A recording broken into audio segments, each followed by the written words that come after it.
හෙට හැමෝම එනකොට කජු මැලියන් ගේන්න ඕන. අමතක කරන්න එපා.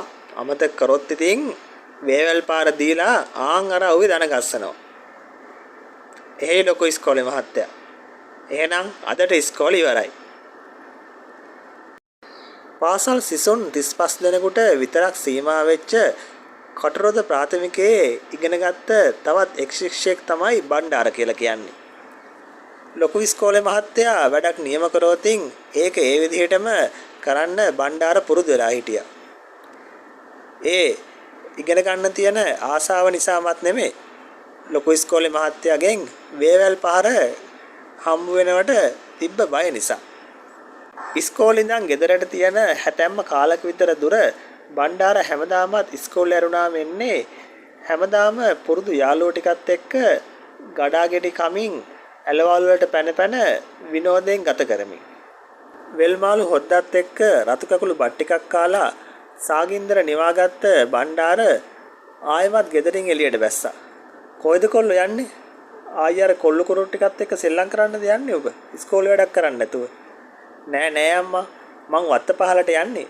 කජුමැලියන් ටිකක් කඩා ගන්න. ලොකු ඉස්කෝලේ මහත්තයාට අරන් එන්න කිව්වා. සුනංග නොවි වරෙන් එහෙනම්. අර පේන්නේ නැද්ද ආකාශේ? වැයි වලාකුළු කොයලාවේ කඩන් ගැටියෙත් දන්නේ. එහෙම කිව්වේ බණ්ඩාරගේ අම්මා වෙච්ච සුමනාවති. බණ්ඩාරගේ වත්ත පහල කජුගස් කීපයක්ම තිබුණා. ඒකෙන් ලොකුම කජු ගහ යට ඇන තියාගත්ත බණ්ඩාර තමන් ගෙනාපු කුප්පි වලට කජු මැලියම් එකතු කරන්න පටන් ගත්තා.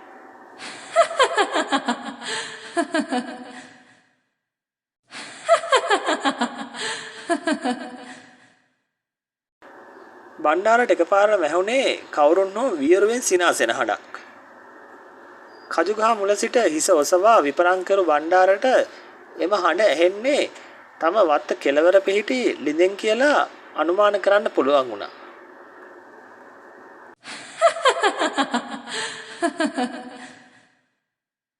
ලිම් බැම්ම මත වාඩි වෙලා බණ්ඩාර දිහා බලාගෙන හිටියේ අවුල් වෙච්ච කෙස් කලාපයක් තියෙන රතුම රතු ඇස් දෙකකුයි විකෘති මූණක් තියෙන හරියටම යක්ෂණියක් වගේ ගැහැණියක්. ඊටාම රෞද්‍ර පෙනුමක් බණ්ඩාර දෙස විනාඩි කිහිපයක් යොමාගෙන හිටපු යක්ෂණී අන්තිමට ලිඳට පැනලා අතුරුදහන් වුණා. කුඩා බණ්ඩාරට තමන් මේ දුටු දර්ශනය දරා ගැනීමට නොහැකි වුණා. කපාහෙළු ගසක් මෙන් බණ්ඩාර කජු ගහ මුල ඇද වැටුණා. මොකෝ බම් මේලියට බහැලා? සිරිපාල කඩුල්ලෙන් පයින්කොටම ඇහුවේ තමන්ගේ බිරිඳ වෙච්ච සුමනාවතියගෙන්.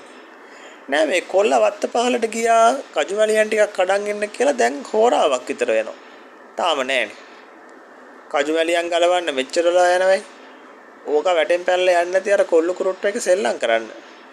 කියවු සිරිපාල වත්ත පහලට ගියා ටිකක් විපරම් කරන්න. සුමනාවති සිරිපාල පස්සෙන්ම ගියා. පුතේ මොකද මේ? කජු ගහ මුල සීනතෝ වැල්ල හිටිය බණ්ඩාරව දැක්ක සිරිපාල තමන්ගේ පුතාව දෑතින් උස්සගත්තා. අනේ මගේ කොල්ලා යම ඉක්බන්ට ගෙටරයි යම. එහෙම කියපු සිරිපාල බණ්ඩාරවත් වඩාගෙන ගේ දිහාවට දුවන්න ගත්තා. හින්දිරික් හතර පණුවේඩයක් යවපන්. තම බිරිඳට කෑ ගහලා කිව්ව සිරිපාල පුතාගේ මූණට වතුර ටිකක් ඉස්සේ පියවි 100 ගන්න අරමුණේ. ඒත් කොල්ලගේ කිසිම හැලහොල්මනක් නැහැ. බණ්ඩාරට වෙච්ච අකරතැබ්බ නිසා අසල්වැසියෝ කීප දෙනෙකුත් බණ්ඩාරගේ ගෙදරට රොක් වුණා. ඒත් එක්කම කඩුල්ල පැනලා වත්තට ඇතුළුනේ බොහොම වයෝවෘද්ධ තේජවන්ත පුද්ගලයෙක්. ඉඩ දීපල්ල. හින්දිරික් හතෙනවා. මිදුලේ වගේම ස්තෝප්පුවේ හිටපු ගැමියෝ පොඩ්ඩක් එහාට මෙහාට වෙලා හින්දිරික් කාතට බණ්ඩාර වැතිරලා හිටපු සෛනය ගාවට යන්න ඉඩ ලබා දුන්නා. හින්දිරික් කාත කියන්නේ ගමේ යන්තර මන්තර කුලුකම් වගේම වෙදකම් වලටත් එක විදියටම දක්ෂ වයෝ වෘද්ධ මිනිසෙක්. ගමේ හැම කෙනෙක්ම වගේ මේ හින්දිරික් කාතට බොහොම ගෞරව කළා. සුමනාවතිය මොකක්ද දුනේ කොල්ලට? සුමනාවති වෙච්ච දේ කෙටියෙන් පැහැදිලි කළා. අනේ හින්දිරික් කාතේ මගේ කොල්ලව බේරලා දෙන්න. විශ්සෝප වෙන්න කාරි නැතුවා. මේ කොල්ලව අරගේ ඇතුලේ කාමරයකට යන්න ඵලයල්ලා. කොල්ලව තනි කරන්න එහෙම නැහැ. මං ඇපනෝලක් දානවා.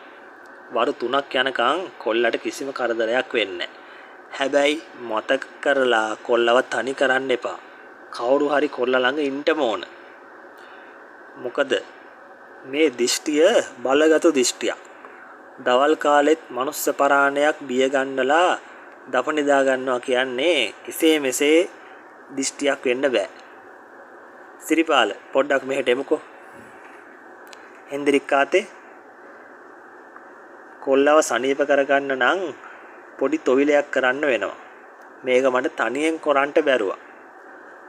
එහා ගමේ හේරත් ගුරුන්නාස එක්කන් එනවා හොඳයි අද හවසම ගිහිල්ලා. එතකොට අපිට හෙට වැඩේ කරන්න පුළුවන්. තොවිලි කරනකම් කොල්ලව S2 වගේ බලා ගන්නටත් ඕන. සිරිපාල රස්සාව විදියට කරේ මාළුන්ට දැල් දාන එක.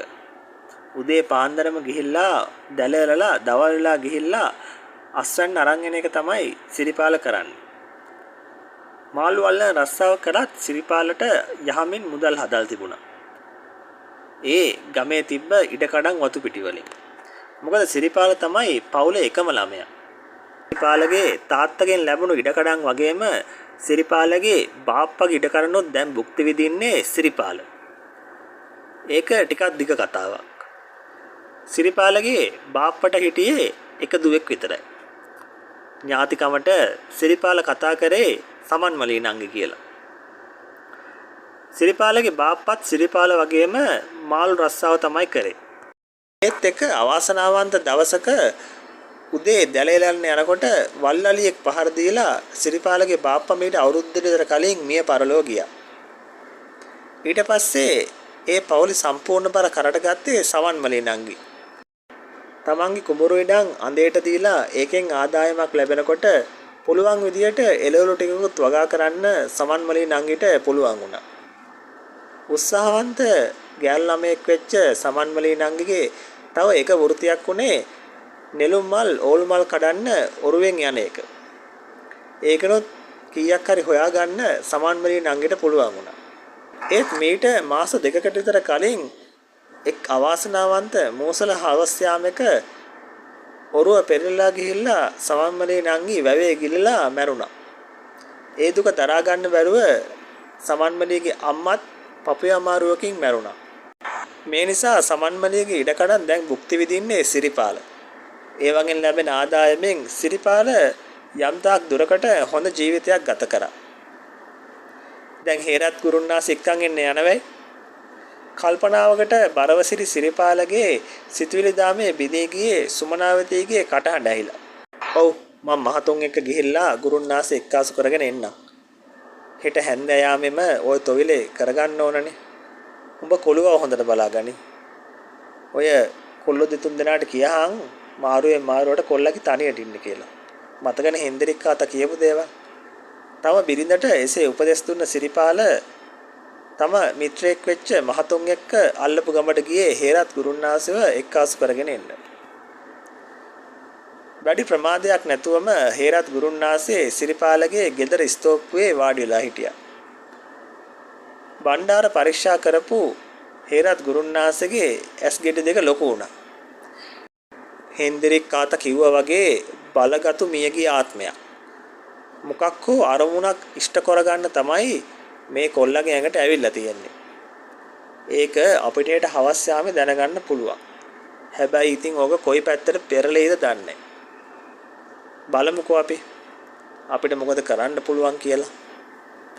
හේරත් ගුරුන්නාස් කිව්වේ අවිනිශ්චිතහඬකින්.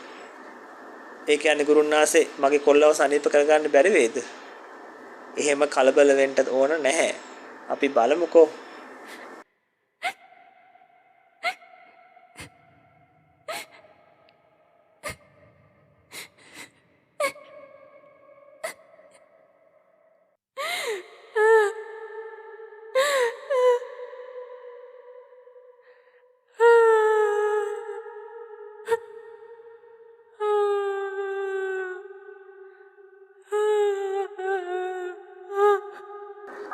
බණ්ඩාරගේ කාමරේ බණ්ඩාරගේ තනි නොතනියට පැදුරක් දාගෙන හාන්සලා හිටපු සිරිපාල ගෑනු කෙනෙක් අඬන ශබ්දයකින් නැගිට්ටා.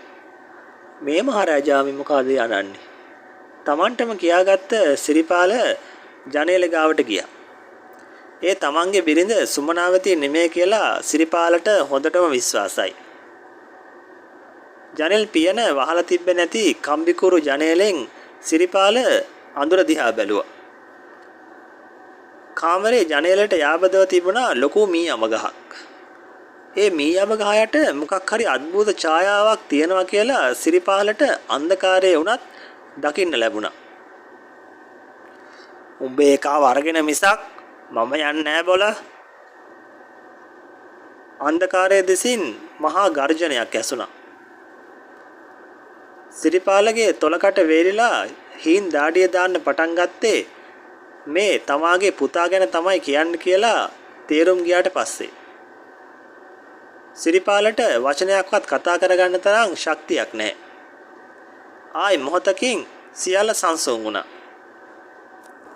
පසුවදා උදෑසන සිටම සවස් යාමේ සිදු කිරීමට නියමිත තොවිලයට කටයුතු සූදානම් වුණා. Taman කලින් දවසේ රෑ මුහුණ දීපු බීසුණු අත්දැකීම නිසා සිරිපාල හිටියේ තාමත් ඇතිගත් සිතකින්. කාලය ක්‍රමයෙන් ගෙවී ගිය අතර සවස අන්ධකාරය සමග ගොම්මන උදාවන විට ක්‍රමයෙන් තොවිලේ කටයුතු ආරම්භ වුණා. සතරවරන් දේවරුන්ගෙන් අවසර පැතු හේරත් ගුරුන්නාසේ තොවිලේ කටයුතු ආරම්භ කරා. හෙන්දරි කාතත් තමන්ගේ කාර්යය සිදු කරමින් හේරත් ගුරුන්නාසේට සහයෝගය ලබා දුන්නා. එහෙනම් කියමු බලන්න කවුද මේ පුංචි දරුවෙක් අල්ලගෙන තමුන් මොකද්ද මේ කරන්නේ? මම මේක වන්නේ යනවා. බොලාට කරන්න පුළුවන් දෙයක් නැහැ.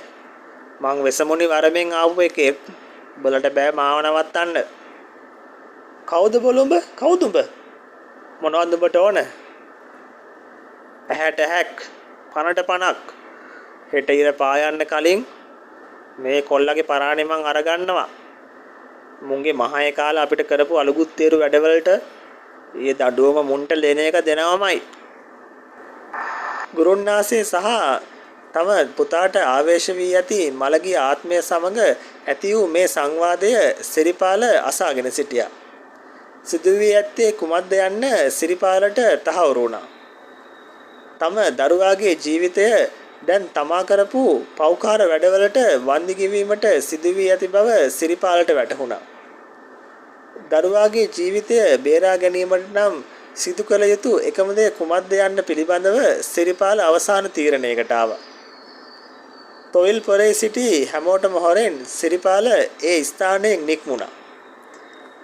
හිමින් අන්ධකාරයේ සිරිපාල ගමන් කරේ තමන් හැමදාමත් මාළු අල්ලන්න ගියපු තොටුපළට.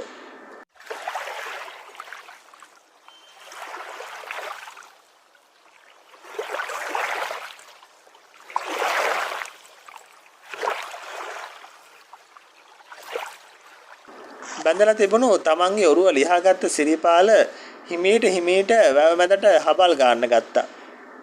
ඒ තමා කරපු පෞකාර වැඩවලට තමන්ව වන්දි ගෙවලා තම දරුවගේ ජීවිතේ ආරක්ෂා කර ගන්නවා කියලා ඒකායන අරමුණක් හිතේ තියාගෙන.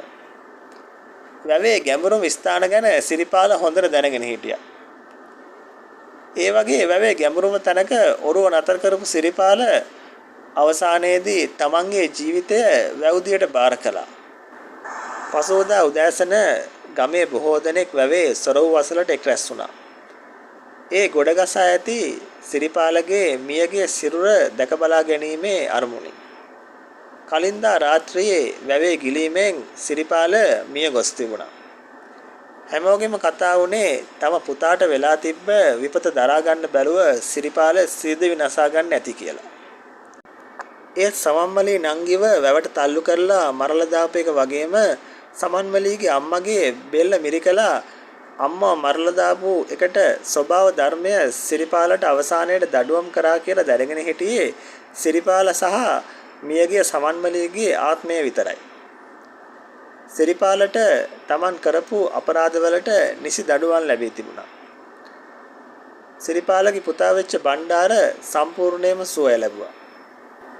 අපරාධකරුට අවසානයේ දඬුවම් ලැබුණු නිසා තමාට කිසිම වරදක් නොකරපු පුංචි බණ්ඩාරව අතාරින්න සමන්මලිගේ ආත්මය අවසානයේදී තීරණය කරන්න ඇති.